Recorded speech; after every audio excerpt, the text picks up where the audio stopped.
Hi everyone, this is Dan, and this is Strip, a British comic magazine. This one's dated March 1990, or March 3rd, 1990, issue number 2, printed or published by Marvel Comics. So you're probably wondering, why the hell do I have this old-ass British magazine? Well, there's an interesting story behind Strip. First off, it was essentially a concept by Marvel Comics to compete with 2000 AD in the British market. And for those of you, those of you who are from England already know this or are familiar with England, but 2000 AD is an anthology. And so Strip is also an anthology. So you have here Martial Law, The Chronicles of Genghis Grimtoad, Storm, Pirates of Pardiv, Man from Cancer, and then a little bit of a teaser at the end right here. And essentially it's a collection of ongoing stories in this very nice extra large format right here. This is bigger than a regular comic book, as you can tell. Not exactly the same size, I think, as a Bayday. It's like its own format. I forget what size format this is, but it's pretty nice.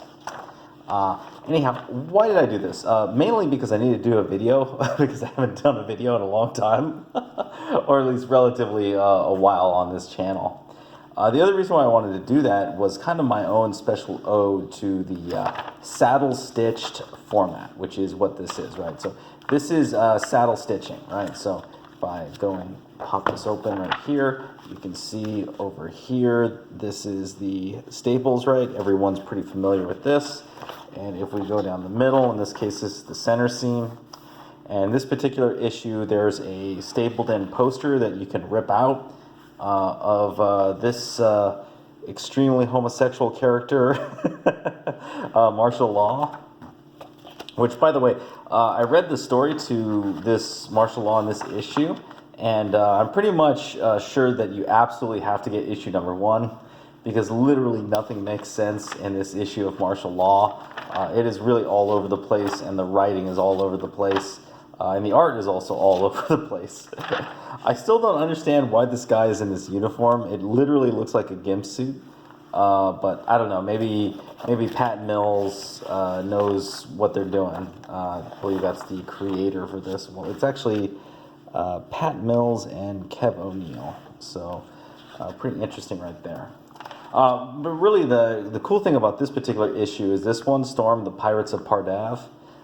This is technically this is a Bayday, because the artist is Dutch, but the writer is English. And let me get past this cover right here. Very cool sci-fi story. Basically, you got this wizard over on the other side of the galaxy, and he's trying to get to Earth, or bring Earth to wherever he's at, and he mistakenly transports this character Storm and his female compatriot Ember all the way across the galaxy on an intergalactic crazy space adventure. This is very, very French, or actually I should say European, very continental sci-fi fantasy kind of feel. I like it a lot. Anyhow, the other book is very cartoonish, very like Bubblegum Joe or Bazooka Joe type cartoons, which I'm not really interested in. This is kind of interesting. They're trying to advertise Excalibur and Captain Britain. I wonder if Captain Britain or Excalibur was actually popular in England when it came out. I'm always curious about that, because they had that kind of like pretty big push with these characters in Excalibur. I wonder if the Brits actually like these characters at all. I don't know. Maybe someone from England who is from the 80s could let me know. But anyway, the other thing I wanted to show you, so this is another issue of Strip. This is from June 1990, number 9. The reason why I wanted to show this one is what's really important about this one, as soon as I get past Martial Law here, and Grimtoad, is this. This is, if you guys remember, this is from Thorgal, Beyond the Shadows. So Thorgal was actually published, a couple of stories were published in England and translated in English long before the Cinebook versions.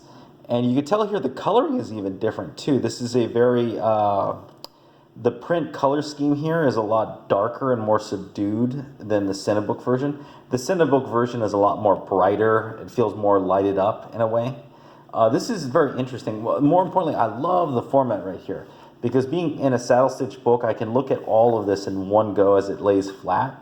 Whereas for those of you guys who remember my review with the Perfect Bound book, and this is the one thing that I always bring up to people about perfect binding, is that yeah, it looks really good on a bookshelf, but it actually is ultimately inferior to reading a saddle stitched book, just because of the practicality and the ease of reading that you have with the saddle stitch book. Like, look at this, man. Oh man, dude, if only more French bande dessinées were saddle stitch printed, I think it would be really cool. I don't know why people hate on saddle stitching and floppies. You know, you can totally make them high quality too. And I'm not talking about the Ethan Van Sciver, you know, chromium glitter boom of death kind of covers, right? Just look at the print quality here. This is magazine print quality, and it feels really nice. You know, and I wonder how much this is. We got the credits right here. Okay, and then it's ended. I think I have another copy of this too somewhere, because I got like basically a pile of these strip magazines for pretty cheap. Let's see, how much was it?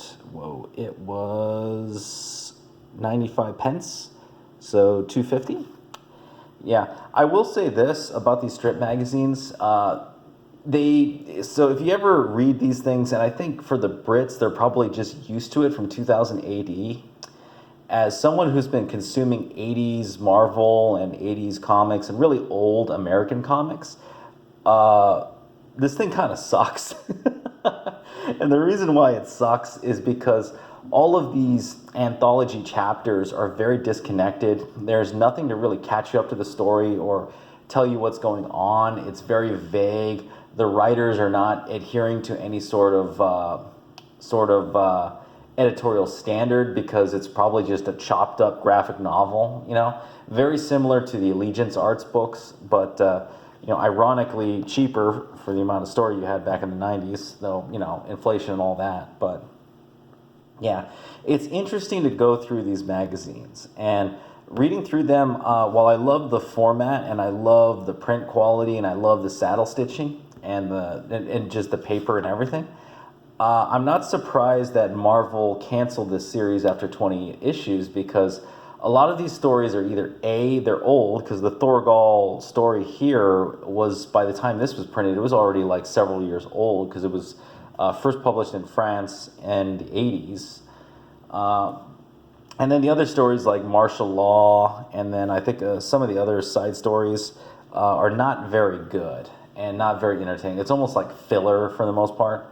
So, you know, and it's not filler like a Shonen Jump series where it's just an oddball genre that people, you know, generally are not super into, but there's a hardcore crowd that really likes it. It's just, it feels just like, I don't know, it just feels incomplete when you go through this anthology right here. Now, I'm not going to say that all 2008, like the competitor 2008 is like that, because that's not necessarily the case.